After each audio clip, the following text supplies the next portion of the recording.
ఇలా ఏది ఏమైనా ఈ వారంలో 3 రోజులే మార్కెటింగ్ జరిగిందండి. దీపావళి సెలవులు రావడం వల్ల ఒక పక్క నుండి అయితే మాత్రం మార్కెట్ కొద్దిగా స్లోగా జరిగింది. ఏదైనా క్వాలిటీలు కూడా తక్కువ పెట్టున్నారు మార్కెట్‌లో. చూడండి శాంపిల్ కూడా తక్కువే. కాకపోతే కొన్ని కొట్లలో బాగానే పెట్టారు శాంపిల్స్. కొన్ని కొట్లలో ఏమీ పెట్టలే ఇవాళ. ఈ వారం మాత్రం ఏదైనా కానీ. ఇలా డైలీ మనం ఇచ్చే అప్డేట్స్ మీ అందరికీ చాలా డౌట్స్. గుంటూరు మిర్చి యార్డ్‌లో మిరపకాయ ధరలు ఎలాగ ఉన్నాయి, మార్కెట్ పరిస్థితి ఏంటి తెలుసుకోవాలనుకుంటున్నారు కదా. యూట్యూబ్లో ఫుల్ వీడియోలో పూర్తి వివరాలు అప్లోడ్ చేస్తానన్న. చూసి తెలుసుకోండి. ఏ డౌట్స్ ఉన్నా కామెంట్స్ చేయండి.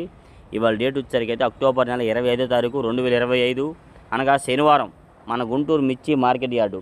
మరి నువ్వేంద్ర బాబు శనివారం యార్డ్ ఉందా ఏంది వీడియో పెట్టమని మీరు అనుకోవచ్చు. లేదు నిన్న శుక్రవారం నాడు తీశాను అన్న వాస్తవంగా అయితే వీడియోని.